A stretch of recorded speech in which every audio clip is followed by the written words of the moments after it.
First Amendment to the United States Constitution states that Congress shall make no law respecting an establishment of religion or prohibiting the free exercise thereof. But what does this really mean?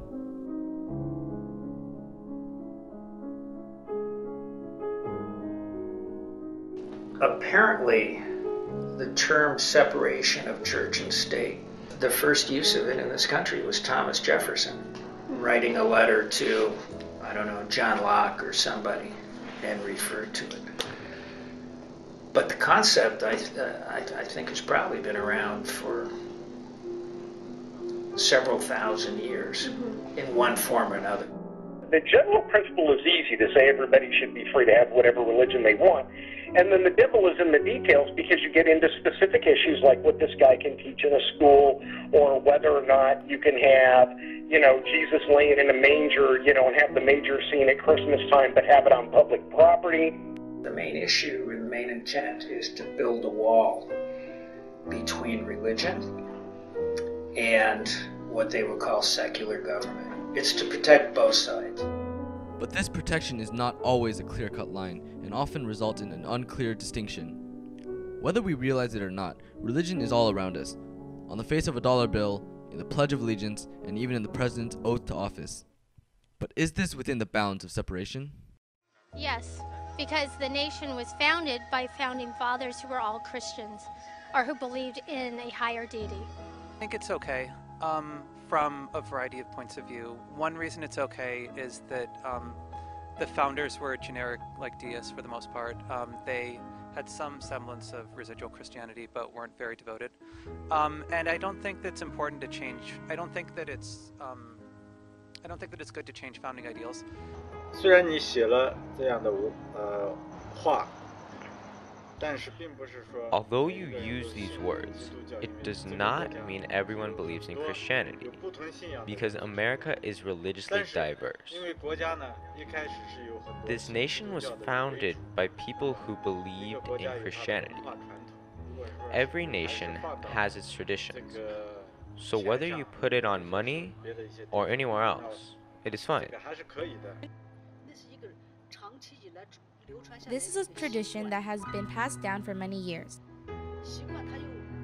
This tradition, however, is not made to force people to believe in God. There is no obligation to follow these words, so this tradition is acceptable. If you use this phrase to change the beliefs of others, then it cannot be placed on money. It's something that I personally don't like seeing on the money. I also don't like that God's in the Pledge of Allegiance as well. But it's not a battle that I personally have selected to fight. But there are many battles that others have chosen to fight. One that has gained attention in recent years is the topic of stem cell research. Getting ESLs is by destroying the embryos.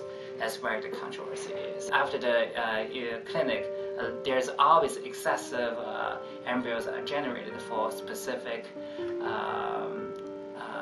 therapy, and then during the process, at the end of the process, majority of those excess embryos will be destroyed. Most people do not understand that the embryos used for stem cell research are going to be destroyed anyways. That scientists are simply being resourceful rather than stealing potential lives. So, using those cells to generate stem cells should be, a skillless thing. I think it's ethical and useful. The main controversy, however, does not spawn from the intent of research, but from the means of obtaining stem cells. Many have conflicting opinions on when human life begins. It's the sperms and eggs combined together, and in a theology viewpoint, that's the human being's start. So that's why Catholic Church and the Christian Church, they against the abortion, because they believe that the little human starting is not after the birth. It's from very starting, the embryo in the wombs. Because of the moral issues revolving around taking stem cells from embryos, research is being done to discover alternate methods. So a second area we are working on right now is to understand how the skin cells can be reprogrammed or can be changed to stem cells, and use those cells for potential cell replacement therapy. Despite the potential for progress, the question of whether or not the research should continue still remains. It will receive the consequence.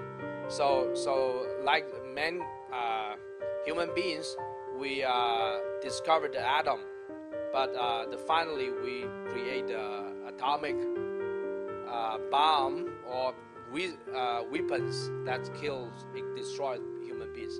I don't think this is the ultimate, the will of God.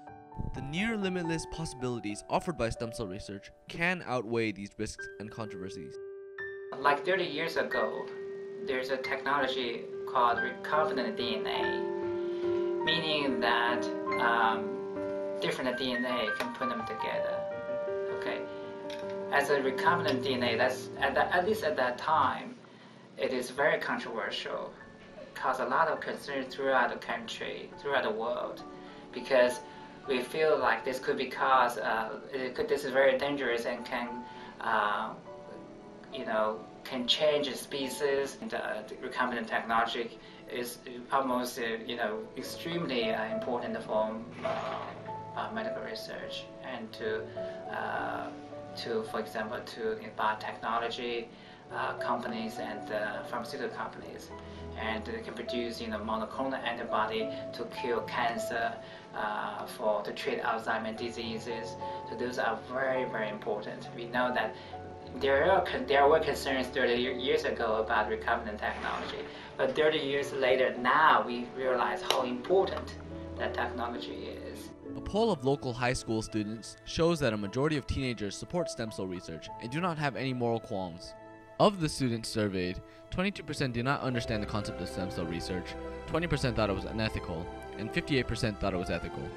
Similarly, a nationwide poll reveals a trend that matches the acceptance of recombinant DNA technology. So what is the pattern? It seems clear that events of the past are recurring, signaling that eventually there will be a general consensus on the acceptance of stem cell research.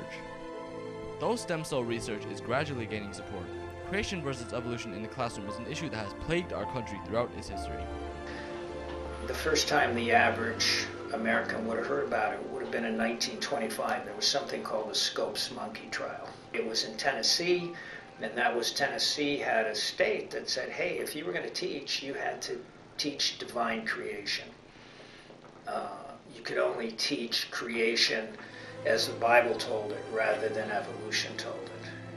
Darwin took us forward to a hilltop from where we could look back and see the way from which we came. But for this insight and for this knowledge, we must abandon our faith in the pleasant poetry of Genesis. We must not abandon faith. Faith is the most important thing. Then why did God plague us with the power to think? Mr. Brady, why do you deny the one faculty of man that raises him above the other creatures of the earth? The power of his brain to reason. What other merit have we? The elephant is larger, the horse is swifter and stronger, the butterfly is far more beautiful, the mosquito is more prolific, even the simple sponge is more durable. What does a sponge think? What will be a surprise today, they actually found the teacher guilty, and it went up to the state, what would have been the equivalent of the state appellate court or the state Supreme Court, and I believe they reversed it. And interestingly, that whole issue didn't come back to the Supreme Court of the United States until 1968. But it was the Butler case, and that basically said that no state could establish a law dictating that you had to basically establish religion. In other words, tell somebody what had to be taught.